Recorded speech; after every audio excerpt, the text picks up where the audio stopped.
Tuzungumzie changamoto ambazo umeshakutana nazo katika safari yako ya muziki. Ni ipi ambayo ulikutana nao ukasema kupitia hii nilitamani niache kabisa masuala ya muziki? Changamoto nilizopitia kwenye muziki. Nakumbuka siku moja nilipeleka kutambulisha ngoma yangu redioni.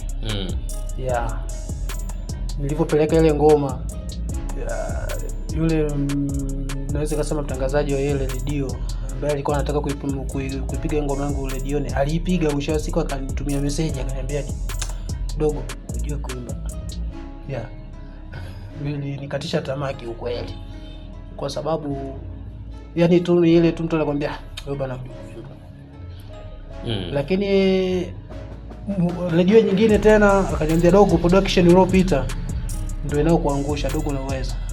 Kwa hiyo kupitia ile pale mimi nikanimotivate, kumbe hichi kitu brother alichokiona inawezekana ni kweli, lakini sasa sio kwa ubaya kuongea hichi kitu. Inaonekana nataka nifanye vizuri zaidi ili niweze kufanya kitu bora. Okay. Sasa kwa yale majibu ambayo ulipewa na huyo presenter wa hiyo radio kwamba bro haujui kuimba, lakini kuna mwingine akwambia bro una uwezo, lakini production ambayo umeenda kurekodi hiyo track imekuangusha.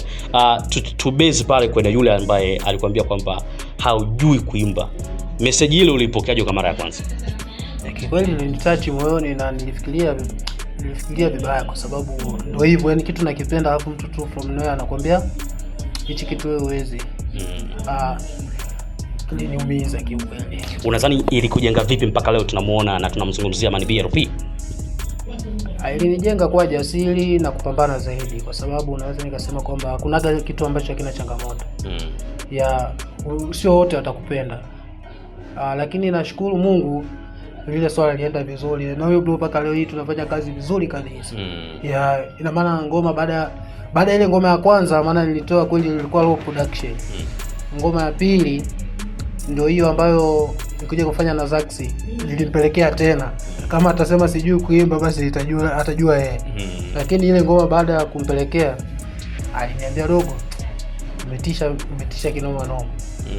Sasa nikawaza kwamba inawezekana wale waliosema kwamba ni production ndio ilioniangusha, inaonekana kuna ukweli ndani yake.